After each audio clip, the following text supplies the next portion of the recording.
Hi, friends. Good morning. Happy Monday.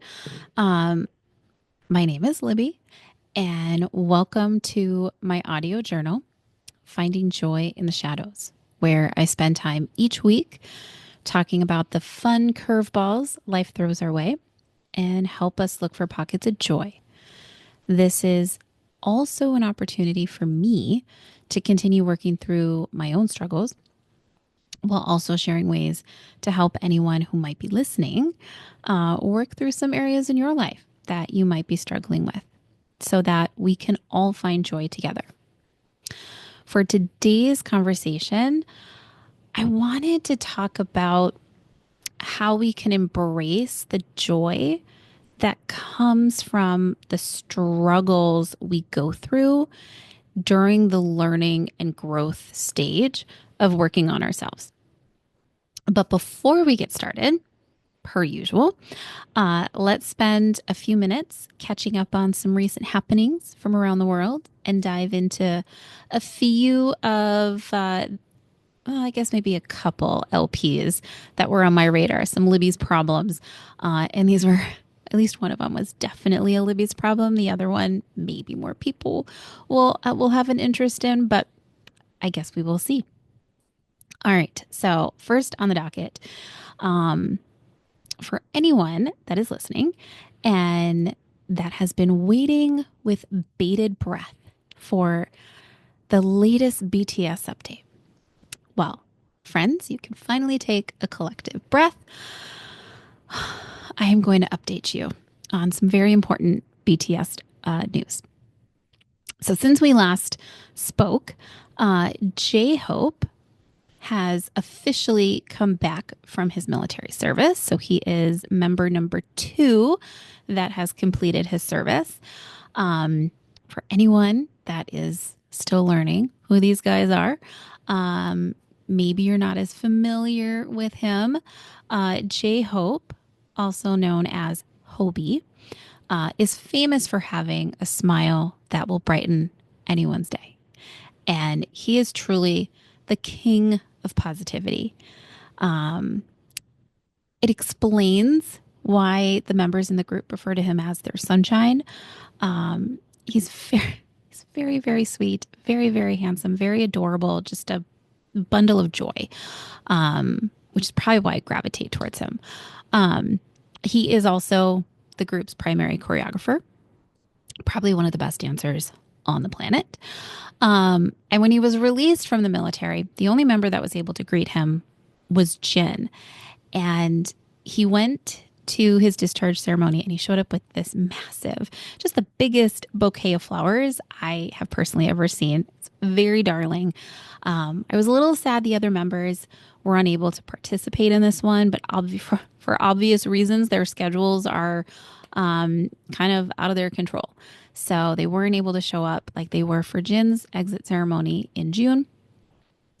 I will say Hobie is not wasting any time. He's already working hard.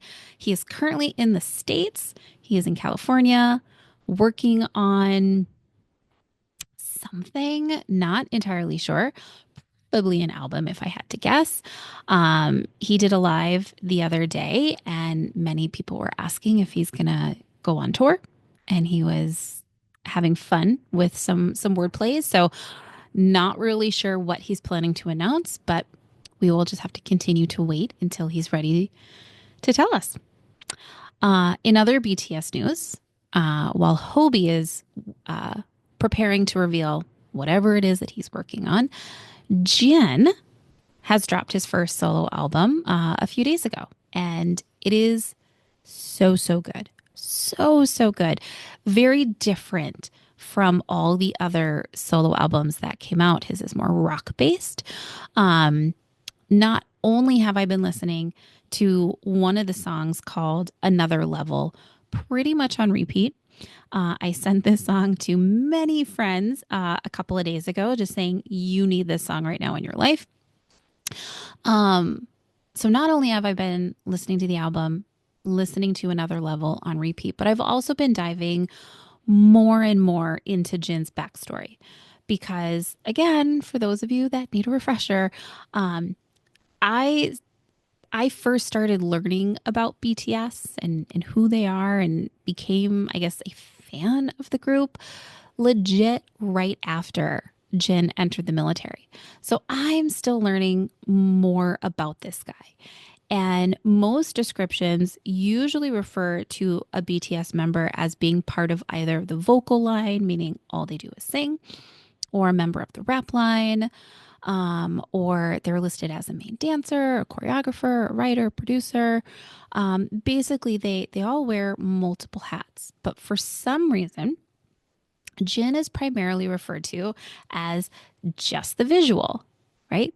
That's who he is in the group. He's the visual. And um, yes, he is a part of the vocal line. But whenever I Google him, his resume seems to end at just the visual. Now, if I was referred to as the visuals in my friend groups, I don't know if I would be upset about it. I would be flattered if anyone thought that I was the visual of their group, but it's weird that that's where his resume stops. And yes, this man is very pretty. He is very handsome. It explains his nickname, Worldwide Handsome, which I believe he might have given himself. No lack of confidence in this man. It only adds to his just goofiness and adorableness that he is. But I couldn't figure out why his resume was limited to just that. I still don't know. From what I can gather, a lot of older videos and interviews that I've seen have left me with the impression that some outside the fandom, perhaps within the media, didn't haven't perceived him as being one of the strongest dancers, even though that boy can dance better than me. And while he has a knack for hitting some extremely difficult high notes, in the media, I can see that he wasn't always praised as being a standout vocalist outside the fandom and within the media. So again, these are just my opinions. I'm figuring all of this stuff out. I will say though, as he is promoting his new solo album, if there were naysayers out there that said he could not sing, well, then he is proving everybody wrong, because while he's been promoting the album, he has been performing live and that mic has been turned on. And homeboy is crushing it, crushing every note. I'm loving the songs, thoroughly enjoying just spending time getting to know him. He's very goofy, very sweet. His song or his album is titled Happy. So he's all about just positive things. And I do tend to gravitate towards that stuff. And so it definitely explains why I'm just thoroughly enjoying it. And I highly recommend streaming if you haven't had a chance to stream any of my BTS boys yet. All right. What else? There was the Mike Tyson match. He returned to the ring, legendary boxer, right? This became a highly anticipated match, even though I only learned of the fight legit the day before the main event took place. Everyone was buzzing on social media with excitement and possible predictions, and that's really how I found out about it. That is 100% true. Not only did I learn about the fight the day before, but I learned about who the guy that Tyson was fighting, Paul something, learned about him also the day before the fight took place. Now, I did not watch the match because it came on way past my bedtime. I was already fast asleep. However, I did hear that the most intense part of the night wasn't even the main event itself. It was actually Netflix's struggle to handle the millions of people that were all streaming at the same time. But the fight did take place. And I would say, from my own assumptions, from my own theories or opinions, I don't think this is going to be a fight that anyone really remembers. Sorry, not sorry. But for a couple things, due to the insane rules that were agreed upon before the fight, I saw that Tyson was not allowed to sit while Paul was, and Tyson couldn't use any uppercuts, which probably explains why he didn't knock that Paul kid out in 12 seconds like many had predicted. myself included. But overall, the next day, when I woke up, I had to do a hard Google search to find results or just reactions. So my overall impression is that this was a very lackadaisical fight. Came across very scripted, and I just don't think anyone's probably gonna remember. It's pretty uneventful. If it's not buzzing on social media the next day, then it was missing some drama. However, with that said, everyone that took part in that fight, everyone got paid. So I don't think anyone is personally crying over some of that spilled milk. Okay. In order to make sure we have enough time to talk through today's life hack, I'm going to go ahead and end it there. I'll try and add in a few extra ones next week if time allows. All right. But as always, I have my iced coffee in hand. Lulu Joy is home today. So I am trying to get through this recording quickly before she wakes up from her fourth morning nap. I also waited I waited to record a little later, had a work call early this morning, and I wanted the sun to be up so some natural light could come in. So she could be waking up here any moment. So you might just hear some background noise, and I apologize ahead of time.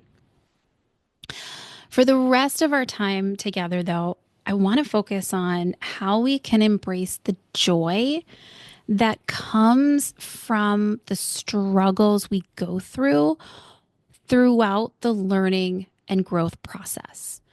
And this idea came to me after I finished recording the first 10 episodes of this podcast, when all of a sudden a wave of panic and fear hit me. It was like cold ice being thrown on me, and I suddenly worried, what if someone listens to me share my struggles? Here's my personal stories. Here's me talk about my journey of healing and growth. And instead of hearing the lessons I'm trying to offer, things like focusing on what we can control, taking accountability, or applying the let them approach, what if they skip past all of that? What if they hear me talking about these tools, and instead of using these tools for their own growth, what if they are only focusing on the past and think, I told you so? Anyone else have similar fears or experience anything like that when you're going through a struggle and you are going through growth and learning from those lessons and taking accountability for your part, and worried that someone might think, see, they're admitting it. They were wrong. We've been telling them for years about that tone. Or what if their reaction is, well, why couldn't you have done this back then? Or, see, I was right about them. I'm not going to lie. It's a little embarrassing to admit all of this, right? But those thoughts really did crash into my brain, and they stuck around for quite a few weeks. And I felt paralyzed by them until I realized something. So what? So what if someone takes that perspective? Yes, I am sharing my personal stories of my struggles and my hardships, but I have never mentioned any specific names or specific dates. So if anyone listening, if you think I'm talking about you, well, then that's your conscience at work. The reason I am sharing my vulnerability isn't just to reflect on my own life and announce to the world how I had to fix my broken heart and my broken mind. I'm doing this to offer the tools, tips, and practices I use pretty much on a daily basis to help me maintain a happy, healthy mental state. And with the strong encouragement of my friends, I decided to share these tools on this podcast in the hope that anyone who listens, whether it's someone I know, family, or even a complete stranger, that they will join me on this journey, that anyone listening will be able to take these tools and apply them to their own lives so that together we can all find joy. Just like I say in my introduction every week, I am putting all of this out into the podcasting world with the hope that it helps others too. So if someone chooses not to join us, well, then that's okay. We are going to let them, because these exercises are not about them. They're about you. When I started working through these activities with Amy, again, Amy is my therapist and longtime life coach. When I started working through these activities with Amy so many years ago, when I started learning how to distinguish between the things I could control versus what I couldn't, when I finally figured out how to detach my feelings and emotions from outcomes and situations I couldn't control in order to reduce the fear and anxiety they held over me. And when I finally embraced the let them approach, once everything finally started to click, friends, I have begun to feel a deep sense of inner strength. When I realize now that all those times I used vision boards to picture what I wanted my future life to look like, all the journaling I did, and focusing on the positive to motivate myself towards a better tomorrow, paired with active prayer and self-work to change my circumstances, I was manifesting all this time without even realizing it.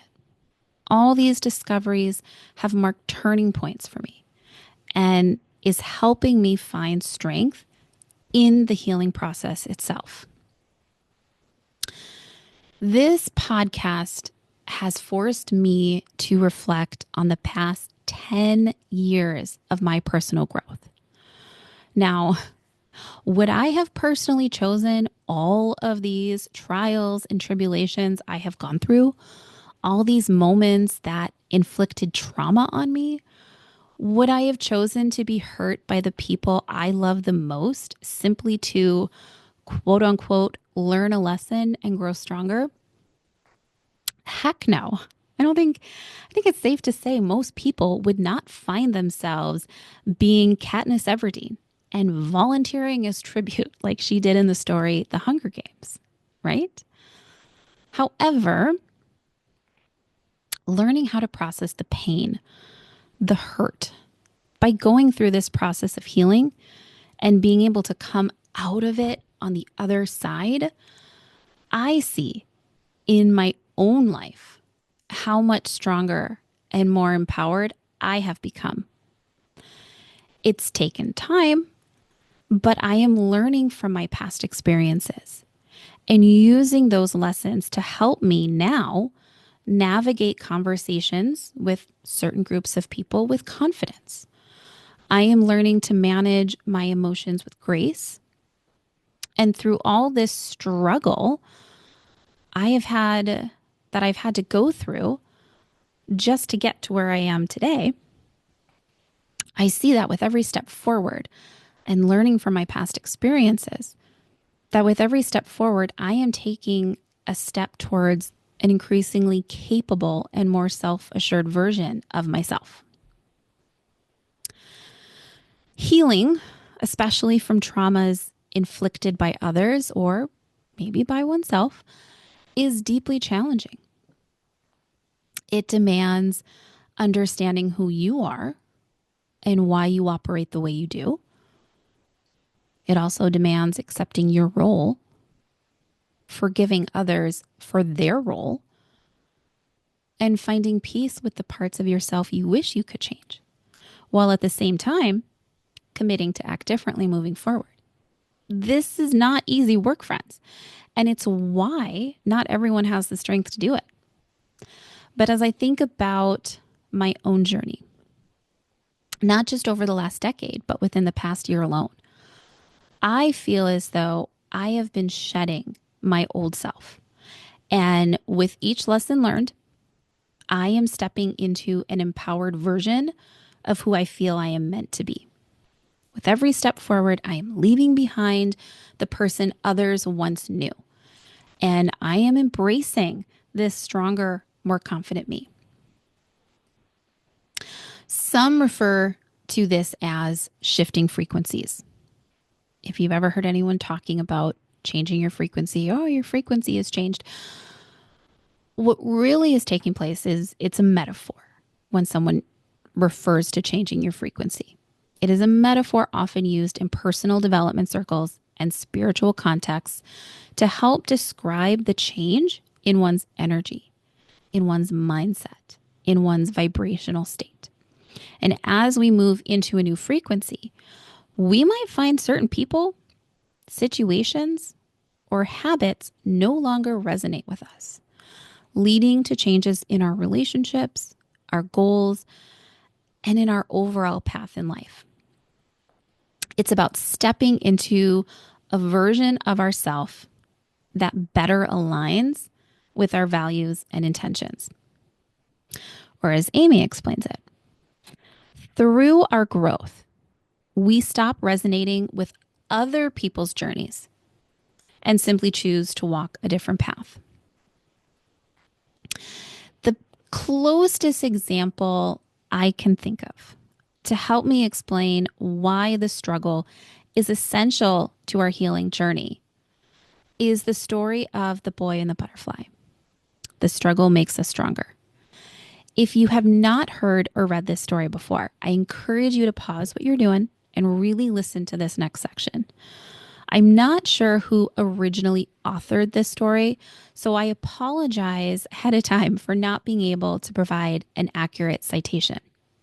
However, I found this retelling of the story by Heather Harrington on her website called Life and Whim, which she published back in 2018. But I couldn't confirm whether she was the original author. So the story goes like this. A young boy finds a butterfly chrysalis and decides to bring it home. And for hours, the boy watches as the butterfly struggles to break free from its chrysalis.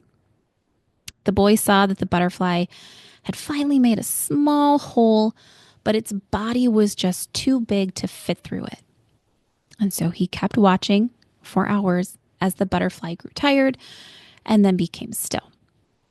Wanting to help, the child decided to intervene, and he carefully made a small slit in the chrysalis with a pair of scissors, eager to see the butterfly emerge and fly away. However, that is not what happened. Unfortunately, the butterfly was too weak and its wings were now too heavy to fly, and it fell to the ground, unable to move. Now, the child was confused and couldn't understand why the butterfly wasn't flying away, now that it was finally free from the struggle of trying to break out of its chrysalis. What the boy did not realize was that the butterfly needs to go through this struggle in order to gain the strength required to fly. This process of breaking free from the chrysalis is actually what strengthens its wings. Without this struggle, the emerging butterfly lacks that strength to be able to fly and begin its new journey. It turns out that newly transformed butterfly wings are filled with liquid, and a critical part of their transformation is squeezing out this excess liquid. What the child in the story perceived as a struggle, though well-intentioned, actually played a vital role in the butterfly's own development. And by intervening and not allowing the butterfly to struggle out of the chrysalis, the child ended up preventing the butterfly from expelling all that excess fluid from its wings. And as a result, the butterfly's wings were too heavy to fly. I asked my bestie, Teresa's mom, Pat. You can follow that one. Teresa's mom's Pat. Teresa's one of my besties. I asked Pat, who is a resident butterfly expert. It's true. She is. And I asked her how she feels when watching her beloved butterflies go through this struggle. And she told me that watching the eclosing process makes her feel anxious and nervous because she's unsure if the butterfly is having difficulty due to a physical condition. Now, eclosing, or eclosing, not sure if I'm pronouncing this right, is the official term for the entire emergence process. As butterflies emerge, they hang upside down and they push from their abdomen into their wings, expanding and strengthening them. Once the wings harden and dry, the butterfly is able to fly away. By intervening or preventing this struggle, we might actually cause more harm. The butterfly is meant to experience this struggle. It is an essential part of their transformation. Now, if we apply this same approach to our own lives and struggles, it reminds us that part of our growth, part of gaining this newfound strength, is walking through these challenges. While we are not physically climbing out of a chrysalis, for us, it's all happening in our minds and within our relationships. Having these tough conversations with ourselves is not easy. Taking accountability for anything we may have said or done, whether or not we intended to hurt someone, and regardless of whether our words were simply a reaction to someone else's actions.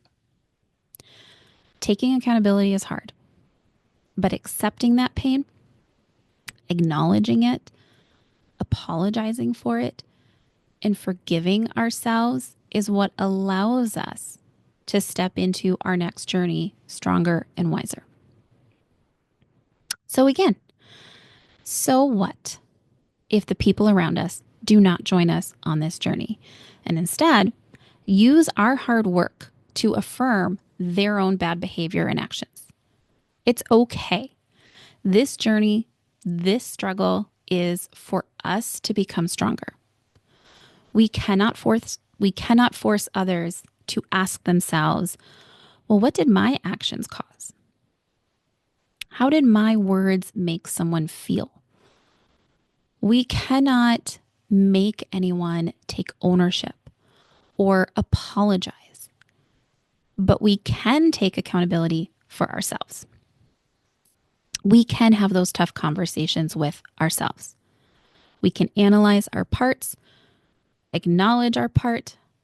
We can apologize and forgive, and we can focus on our growth and our strength. Throughout my journey, not just this past year, but if I look at the last 10 years, some of the teachings I've encountered, videos I have watched, and conversations I have participated in have all led me to one conclusion. I believe that we are put on this planet for a reason, and part of our purpose is to grow through these life experiences, to learn from them. And through these struggles and lessons learned, they help us build a stronger spiritual foundation, a deeper connection to ourselves, to the world, to the universe, and if you believe, to God. We all have a purpose in life, and part of our journey is figuring out what that purpose is.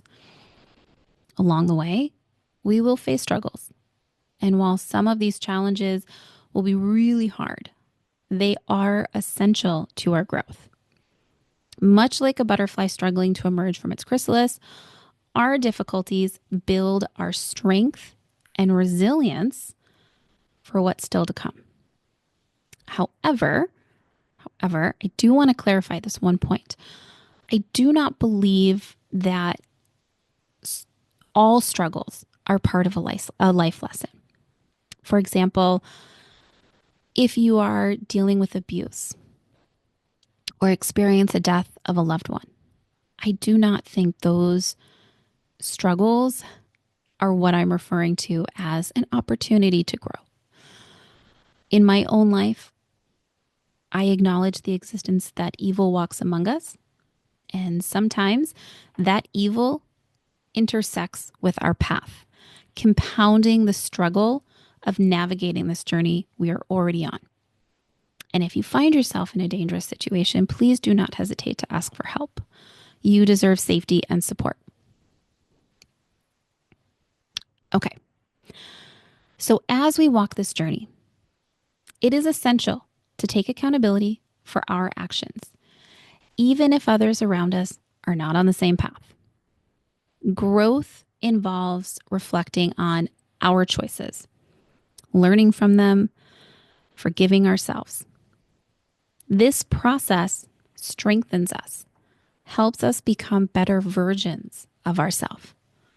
So what if the people around us don't want to go through this journey of change and accountability? So what if someone sees your growth, hears you apologizing for something that took place, and refuses to own their part in it? In the end, your purpose is yours to find. Even if those in our circles aren't on the same journey, our growth and accountability are in our hands. The struggles we go through help guide us towards that purpose. And that's where our true strength is. That's where we find our joy. So what? Okay, I think I have babbled on long enough. As always, we will add to this next week. I hope everyone has a great rest of your day, has an amazing week, and I look forward to our next chat. Peace out, friends.